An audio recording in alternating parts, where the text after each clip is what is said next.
보겠습니다. 하나님의 말씀 열왕기 상 8장입니다. 22절부터 53절까지 말씀을 보겠습니다.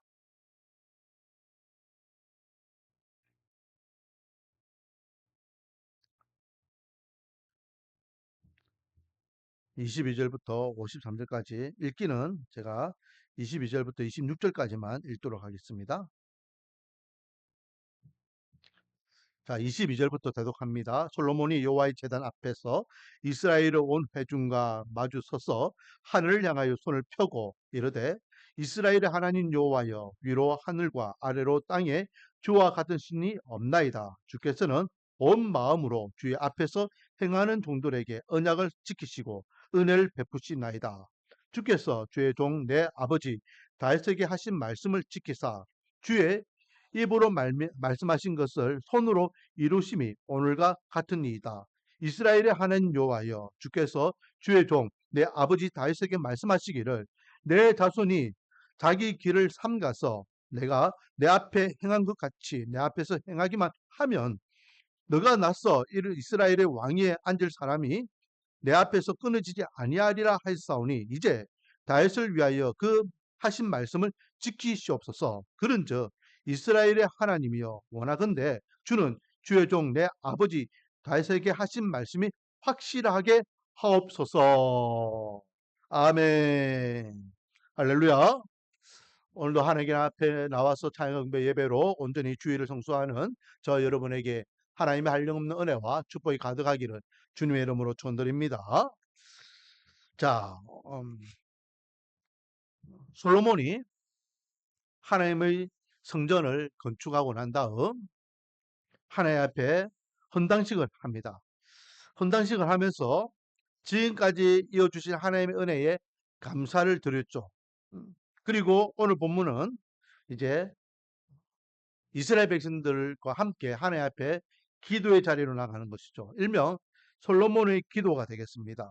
여러분 22절에 보니까 솔로몬이 여호와의 제단 앞에서 이스라엘의 온 회중과 마주 서서 하늘을 향하여 손을 펴고, 그래서 이스라엘 사람들 마주 섰다는 것은 솔로몬이 앞에 딱 서고 이스라엘 백성도 솔로몬을 보고 서로 마주 본다는 겁니다. 그렇죠? 그리고 하늘 향하여 손을 폈다. 그러면 하늘 향하여 손을 폈다는 것은 무엇을 의미하느냐? 54절 한번 봅시다. 54절. 54절.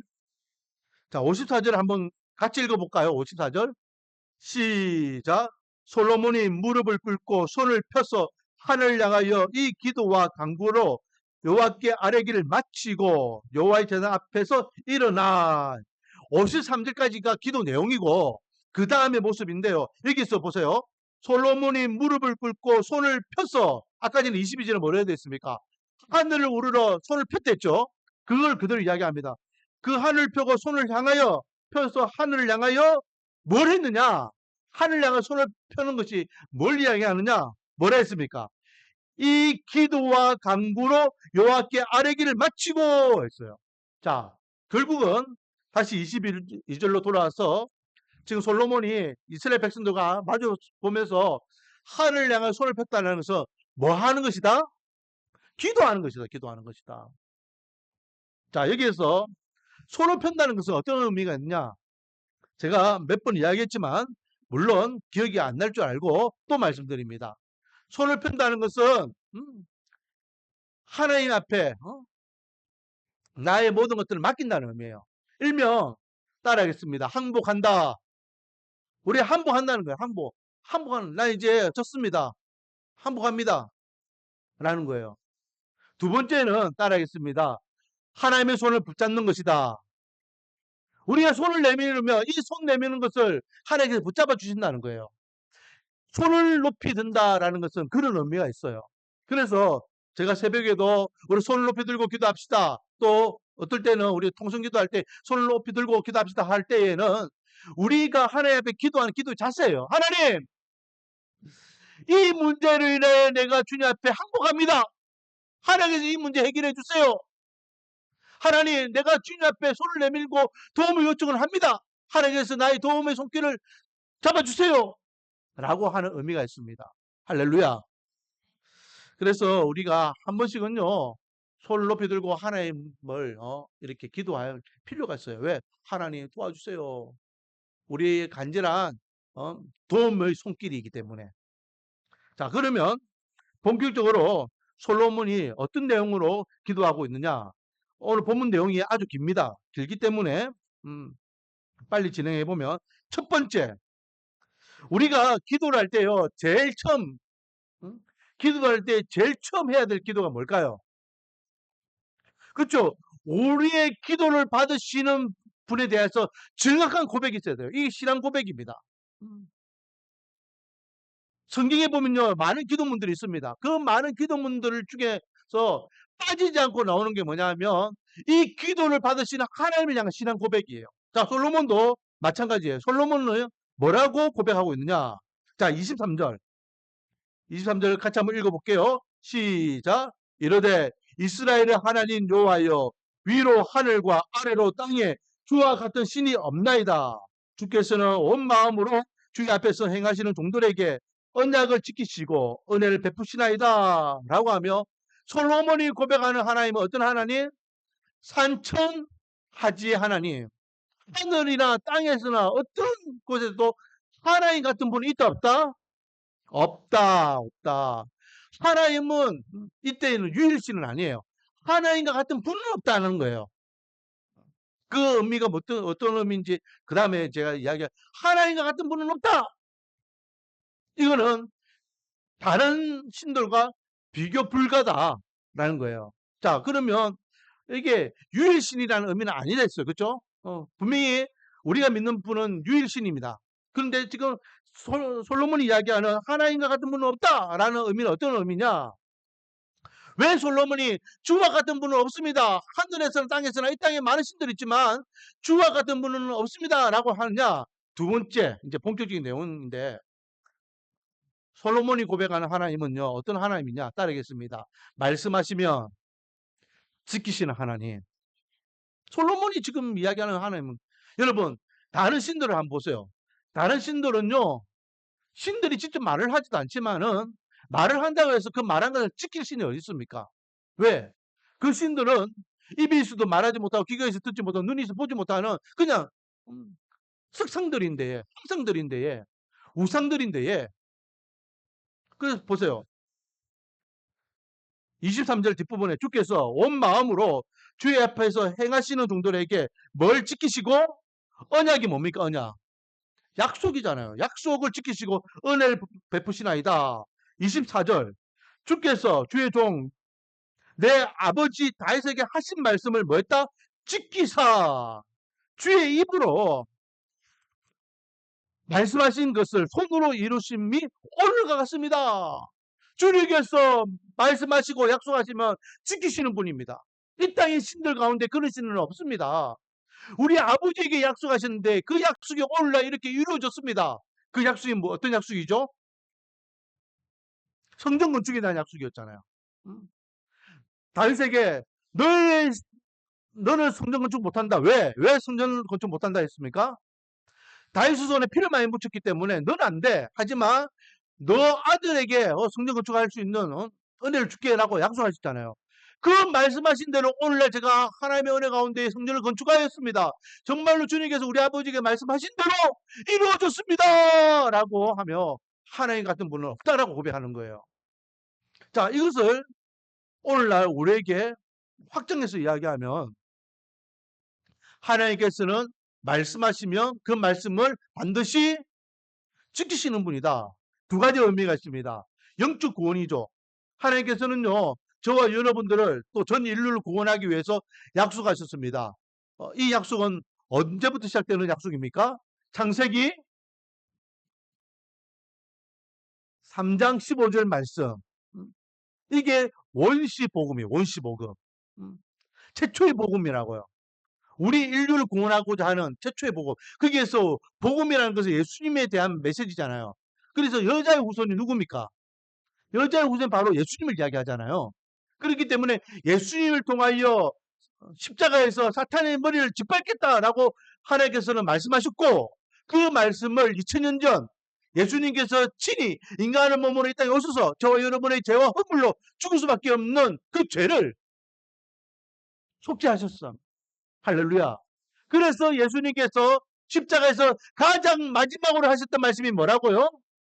다 이루었다. 그 다 이루었다는 게 무엇을 다 이루었다는 겁니까? 하나님의 약속의 말씀이 성취됐다는 거예요. 그러므로 그 이후에 누구든지 예수 그리스도를 믿기만 하면 어떻게 된다 했습니까? 하나님의 자녀가 되는 권세를 주셨다. 할렐루야. 하나님의 자녀가 되는 권세가 뭡니까? 회복을 이야기하는 거예요. 회복. 우리 인간을 하나님께서 처음 창조하실 때에 하나님께서는 그 인간을 보고 어떻게 했으면 보시기에 심히 좋았더라. 우리가요. 아기 딱 태어났을 때 그 아기 처음 보세요. 여러분 진짜 딱 까놓고 태어난 그 갓난아기 딱 보면요. 이쁩니까 안 이쁩니까? 못생긴 게 그리 못생긴 것도 없어요. 쭈글쭈글하고 뻘겋고 하는 거. 특히 갓 태어난 애들 이렇게 닦지도 않아가지고 이렇게 찌끄럽게 하고 이렇게 있는 아들은요 더 볼품 없잖아요. 그런데도 불구하고 이 세상에서 가장 이쁘게 쳐다보는 눈빛이 있어요. 누구의 눈빛? 부모의 눈빛. 내가 보면은 저기 사람인가 그 시인가 할 정도로 그 시간대 부모들은 그 아이를 간다는 엄마나 그 아빠가 볼 때는 이 세상에 그 어떤 아이들보다도 가장 예쁘고 가장 잘생긴 아이예요. 왜? 자기 아이니까. 그렇죠? 그러면 하나님의 입장에서 사람을 만드셨어요. 사람을 만드셨으면은 하나님께서는 하나님 보실 때에 얼마나 사랑스럽겠어요. 그래서 보시기에 심히 좋았더라 했어요. 심히 좋았다는 것은 엄청 아주 조금도 0.01%도 안 예쁜 구석이 없는 완벽하게 사랑스럽고 이쁘더라라는 거예요. 왜? 하나님께서 친히 만드셨고 하나님께서 친히 낳은 하나님의 자녀들이니까. 그래서 예수 그리스도를 통하여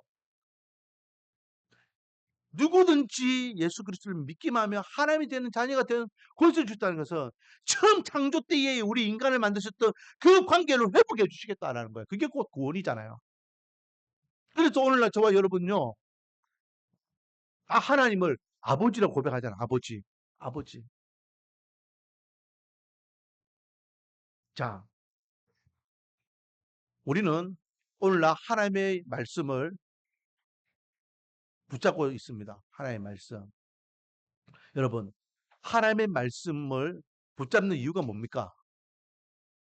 왜 매일매일 하나님의 말씀을 묵상하고 새벽마다 하나님의 말씀을 듣고 또 성경 서기를 하거나 성경 암송을 하거나 또 주중에 또 훌륭한 목사님, 좋은 목사님, 또 내가 사랑하는 목사님들 설교를 듣거나 또 필사를 하거나 그렇게 합니까?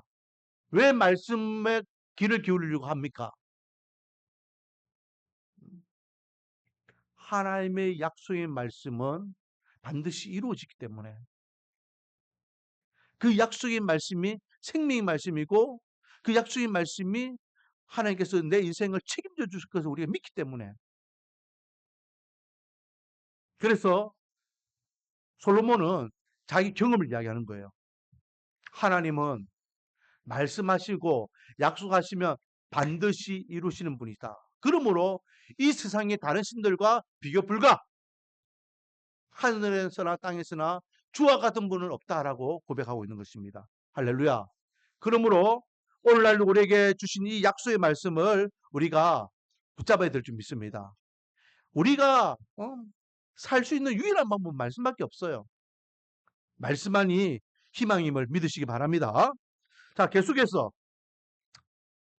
그렇게 해서 하나님의 말씀을 이제 붙잡고 다윗에게 약속했던 그 약속의 말씀이 이루어졌음을 감사합니다. 그리고 27절부터 보면 지금 뭘 건축하고 난 다음에 지금 기도하고 있는 내용이죠. 성전 건축을 하고 난 다음에 기도하고 있는 내용이야. 그렇기 때문에 이 성전에 대한 기도를 하고 합니다. 그래서 27절에 보면 하나님이 참으로 땅에 거하시리까 하늘과 하늘들이 들의 하늘이라도 주를 용납하지 못하겠거든. 하물며 내가 건축한 이 성전이오리까 라고 하면서 이제 성전 기도를 시작합니다. 하나님은 어느 한 곳에 머물 수 있는 분이 아니에요. 하나님은 이스라엘 백성들 성전을 건축했다 해서 성전에 그렇게 머물러 계시는 분이 아니에요. 세상 어디든 다 계셔요. 하늘 높이 올라가도 거기 계시고 바다 깊이 들어가도 거기 계셔요. 어디든지 계시는 분이에요. 하지만 왜 성전이 중요할까요? 성전의 의미가 뭘까요? 성전이 역할이 뭡니까? 성전은 제사나 예배를 통해서 하나님의 백성들이 하나님을 만나는 거죠. 그래서 성막 성전의 역할은 뭐라 했습니까? 만남이죠. 하나님을 만나는 장소예요. 성전에만 하나님이 계신 것이 아니지만 하나님께서는 내가 여기서 너희를 만나리라 말씀하셨어요. 하나님께서 성전을 통해서 만나 주신다 했어요. 거기에서 이제 종교적인 행위가 제사가 되고 예배가 되겠죠. 그래서 솔로몬이 주님, 우리가 이 성전을 향하여서 이 성전을 하나님께서 만나 주신다는데 이 성전을 향하여서 기도하면 우리의 기도를 들어주소서. 만남의 장소에서 내가 만나리라 하시사오니 이 성전을 통하여 주님을 찾을 때에 주여 만나 주소서라고 고백하는 것입니다. 자, 그래서 28절 같이 한번 읽어보겠습니다. 시작. 같이 읽어보겠습니다. 시작.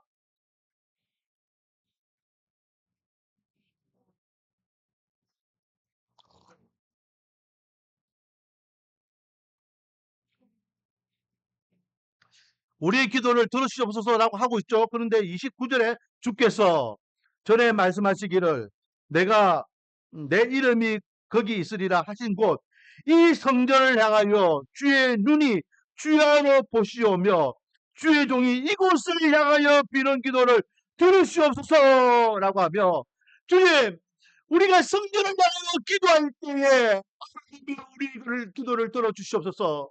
주님께서 우리의 기도를 들으시다 하셨지 않았습니까? 그러니 하나님 우리의 기도 우리의 간구를 들으시는 주님 우리가 주님의 성전을 향하여 기도할 때에 어디서든지 주님께서는 우리의 기도를 들어주십시오 라고 하는 거예요. 그래서 좀 더 구체적으로 성전을 향해서 기도한다라는 의미는 이스라엘 백성들이 성전에 와서 기도한다는 의미는 아니에요. 성전이라는 어떤 도구를 통하여 주님을 만나기를 원하고 이 성전이라는 도구를 통하여서 주님 앞에 기도의 자리로 나가기를 원한다는 거예요. 그래서 보세요 여러분 29절에 뭐라 되었습니까? 주의 종이 이곳을 향하여 비는 기도를 들어달래요. 성전을 향하여 동쪽에 있을 때는 서쪽에 성전이 있으니까 서쪽을 향하여 서쪽에 있을 때는 동쪽에 성전이 향하여 여러분 다니엘이요 하루에 몇 번 기도했어요? 하루에 3번 기도했습니다. 그렇죠?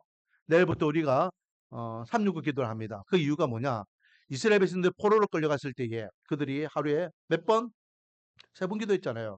그때 다니엘이요.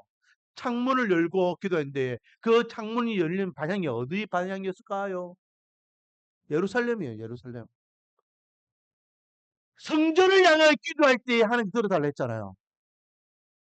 자, 그래서 30절에 주의 종과 주의 백성이 이스라엘이 이곳을 향하여 기도할 때에 라고 하면서 한 번 더 언급하고 있죠. 이곳이 어디입니까?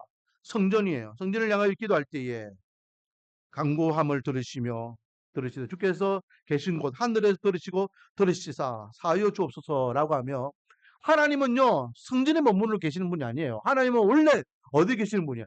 하늘에 계신 분이에요. 그러니까 성전이라는 것을 통해서 하나님께서는 기도를 듣고 계시는 거예요. 그래서 들으신 하나님께서 응답의 은혜를 달라라고 라는 겁니다. 자, 그러면 성전을 향하여 어떤 기도를 하느냐?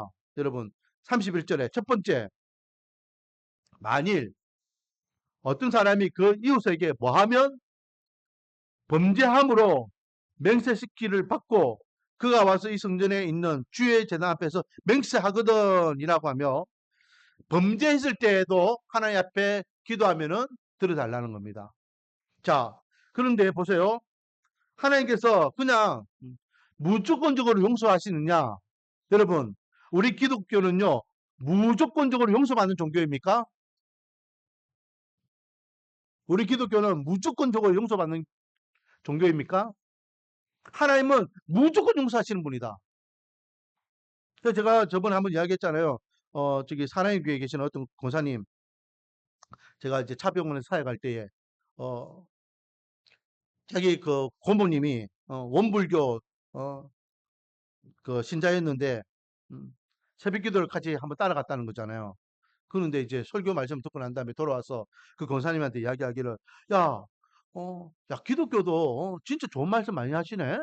라고 하면서 하는 말이, 야, 나는 기독교는 제3의 종교라서 일주일 내내 죄짓고, 주일날 교회 가야 하나님 용서해 주세요 하면 용서해 주시고, 또 일주일 내내 죄짓고, 또 주일날 교회 가가지고 용서해 달라면 용서해 주고, 그런 줄 알았다.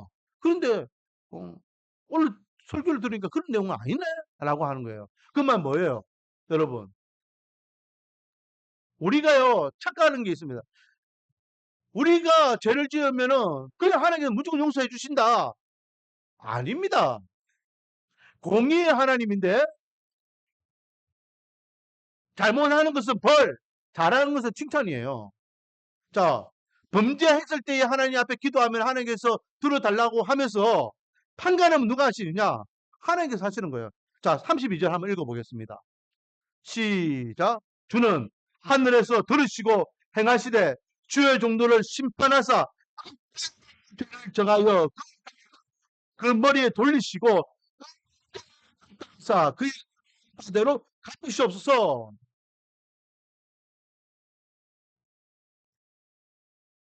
죄 지으면 거기에 상하는 벌을 내려주시고 또 의로운 자는 그 상하는 또 상을 내려주십시오라는 거예요. 이게 공이잖아요. 죄를 지었는데도 불구하고 그냥 용서하노라. 그건 아니잖아요. 성경 어디에도 죄를 지으면 죄에 합당한 벌을 주시는 거예요. 여러분, 우리가 하나님 앞에 죄와 허물로 죽을 수밖에 없어요. 그래서 우리 그 죄값이 뭐냐면 정령 죽으리라. 영원한 죽음이 우리에게 놓여져 있는 심판이었습니다. 그런데 그 심판을 우리가 제사를 받았어요. 근데 우리는 착각합니다. 예수님만 믿기만 하면 내 제사함이 다 사해졌지 뭐. 난 이제 어, 죽어도 천국이야.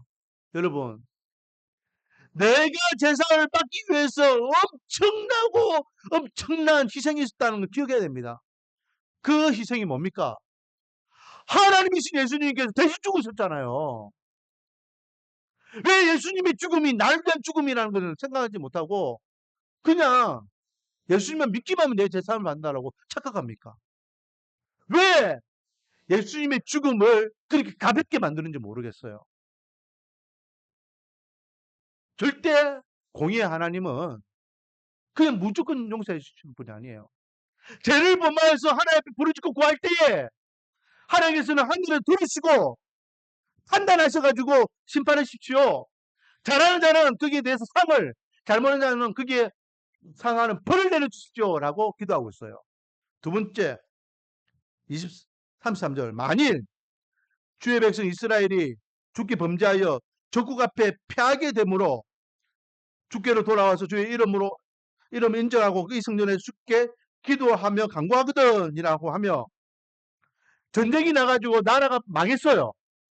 망하고 난 다음에 돌아와서 하나님 앞에 자박하게 회개하면서 하나님 라고 기도하면 하나님 용서해 주시고 회복해 달라는 거죠. 이 기도가 언제 이루어집니까? 이스라엘이 언제 망합니까? 북이스라엘은 몇 년도에?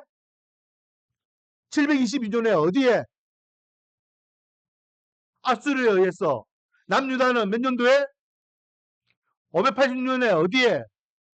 바벨론에 의해서. 매주마다 이야기해도 똑같이 또 대답을 못하니까 다음 주에도 또 제가 나라가 망했어요. 오늘 본문의 내용처럼 나라가 망했어요. 나라가 망한 이유가 뭡니까? 하나님 앞에 범죄했기 때문이잖아요. 하나님을 무시하고 하나님 말씀을 거역하고 아랫사람부터 윗사람까지 전부 다 부패하고 우상 숭배하고 결국 나라가 망했어요. 그런데 그들이 죄를 회복하고 돌아와서 하나님 우리 잘못했습니다. 우리나라가 망한 이유가 이것 때문입니다. 라고 구할 때에 하나님께서는 뭐 하신다? 회복의 은혜를 주신다. 그래서 586년에 망한 이스라엘 백성들이 몇 년 만에 다시 돌아오게 됩니까? 70년 만에. 그래서 516년에 스룹바벨에 의해서 예루살렘 성전 다시 회복되잖아요. 자, 계속해서 세 번째 35절에 죄를 지어서 하나님께서 심판하시는 데에 심판의 방법 중에 한 가지가 뭐냐? 바로 기근이죠. 기근. 자, 만일 그들이 주께 범죄함으로 말미암아 하늘이 닫히고 비가 없어서 주께 벌을 받을 때에 이곳을 향하여 기도하며 주의 이름을 향 찬양하고 그들의 죄에서 떠나거든 주는 하늘에서 들어서 주의 종들과 주의 백성 이스라엘의 죄를 사하시고 그들이 마땅히 행할 선한 길을 가르쳐 주시옵소서. 주의 백성에게 기업을 주신 주의 땅에 비를 내주십시오 라고 하며 하나님의 심판은요 세 가지입니다. 기근, 전염병, 그리고 마지막 칼, 전쟁. 하나님은요 기근으로 인해서 또는 전염병으로 인해서 또는 칼로 인해서 이스라엘 백성을 심판하셔요. 범죄에서 하늘 문을 닫으셨죠. 언제 하늘 문을 닫으셨죠? 아합 왕 때에 닫으셨잖아요. 몇 년 동안? 3년 6개월 동안 비가 안 났습니다. 나라가 망해요. 우리나라도 뭐 겨울 가뭄이 심해가지고 뭐 3, 4개월 동안 비가 안 와면 뭐 급수해야 되고 뭐 이렇게 난리 나잖아요. 근데 3년 6개월 비가 안 왔다고 생각해 보세요. 모든 강에 물이 마르고 저수지에 바닥이 일어나고 그럼 우리나라 발칵 뒤집어질걸요. 나라가 망을 경제의 기본적인 것들이 흔들리는 거예요. 그때 하나님 우리 잘못했습니다. 라고 회개하고 회복하기를 구하며 하나님께서 뭐 하신다? 용서해 달라고 기도하는 겁니다. 똑같은 의미에서 37절 만일 이 땅에서 기근이나 전염병이 있거든 곡식이 사들거나 깐불이 깐부기가 나거나 메뚜기나 황충이 나거나 적국이 와서 성읍을 에워싸거나 무슨 재앙이나 무슨 질병이 있거든 막론하고 여기 보면은 기근 전염병 적국 이게 다 하나님 심판을 이야기하는 겁니다.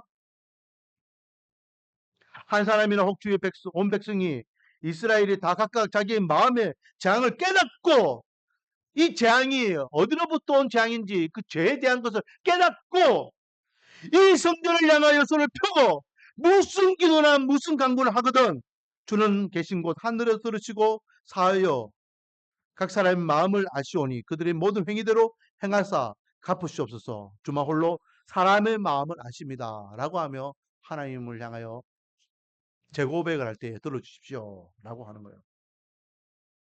그리하면 그렇게 하나님 앞에 기도하고 하나님 응답해 주시면 어떤 일들이 일어나느냐? 40절 같이 한번 읽어보겠습니다. 시작. 그리하시면 그들이 주께서 우리 조상들에게 주신 땅에서 사는 동안에 항상 주를 뭐하리라? 경외하리라. 여러분 여기에서 주시는 교훈이 뭡니까? 기도는 반드시 무엇까지가 기도다? 응답. 하나님을 향하여 이 성전을 향하여 높이 손을 들고 기도할 때에 하나님 들어주세요. 들어주세요. 들어주세요. 그리고 들어주시는 것을 통하여 이 사람들, 이 이스라엘 백성들이 무엇을 깨닫게 된다? 하나님을 경외하는 마음을 깨닫게 된다. 왜? 하나님이 어떤 분이신지를 기도를 통하여 체험하게 되니까. 저와 여러분이 하나님 앞에 기도하는 모든 기도가 반드시 응답받는 은혜가 있기를 주님의 이름으로 축원드립니다. 자, 이까지가요. 이스라엘 백성들이 하나님의 성전을 향해 기도할 때에 특히 하나님 앞에 죄를 지어서 하나님 앞에 심판받아서 이렇게 제사함을 원하여 하나님께 기도할 때에 하나님께서 들어달라는 내용이에요. 잘할 때 기도하는 것은 하나님께서 당연히 들어주시겠죠. 그런데 하나 더 넘어갔어. 여러분 우리가 믿는 하나님은요 우리만의 하나님이실까요? 그러면 누구의 하나님 되실까요? 이 땅에 사는 모든 인류 하나님이셔요. 우리는 그걸 착각하면 안 됩니다. 만약 나만의 하나님이라 이야기하면 그게 뭐라고요? 영적 이기주의예요. 영적 편견입니다. 이스라엘 백성들은 그것을 선민사상으로 갖고 있어요. 우리만 하나님께서 택하셨어. 우리 민족만 구원받은 민족이야. 주님께서 아니다, 아니다. 나는 전 인류를 위하여 구원을 하기를 원한다. 그게 예수님을 통해서 보여주셨던 메시지잖아요. 자, 그러면 이 성전을 향하여 이스라엘 백성들이 기도하는 건 당연히 하나님께 들어주실 거고, 이방인들이 기도하면 어떻게 될까요? 안 믿는데? 근데 여기에서 안 믿는데 성전을 향하여 하나님 앞에 기도할 이방인이 있을까요? 전제 조건은 하나님을 믿는 믿음이 전제 조건 되겠죠. 자, 봅시다. 41절 같이 한번 읽어보겠습니다. 시작. 속하지 아니한 자, 곧 주의 이름을 위하여 먼 지방에서 온 이방인도. 이게 중요한 게 뭡니까? 주의 이름을 위하여 먼 지방에서 온 이방인들이에요. 주의 이름을 위하여 왔다는 것은 주님을 믿는다, 안 믿는다? 믿는 이방인들 이야기예요. 42절 그들이 주의 크신 이름과 주의 능력의 손과 주의 표심판의 소문을 듣고 왔어. 그러니까 하나님의 그 놀라운 역사들을 소문을 듣고 주님을 믿는 하나님의 백성들이 왔어. 이 성전을 향하여 기도하면 주는 계신 곳 하늘에 들으시고 이 분이 주께 부르짖는 대로 이루사 땅의 만민이 주의 이름을 알고 주의 백성 이스라엘처럼 경외하게 하시며 또 내가 건축한 이 성전을 주의 이름으로 일컫는 줄을 알게 하옵소서. 여러분, 이 성경이 기록된 당시의 기준으로 볼 때는요, 오늘날 저와 여러분은요, 이방인이에요, 이방인.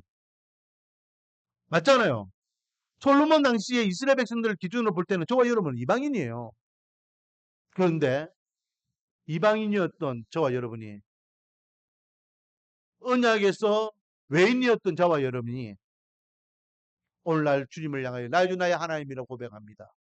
주님은 나의 왕, 우리는 주님의 백성이라고 고백합니다. 이것이 은혜잖아요. 그리고 우리가 이방인임에도 불구하고 하나님 앞에 기도하는 이 기도를 하나님께서는 뭐 하신다? 들으신다. 왜? 주의 이름으로 나아가기 때문에 주의 이름으로.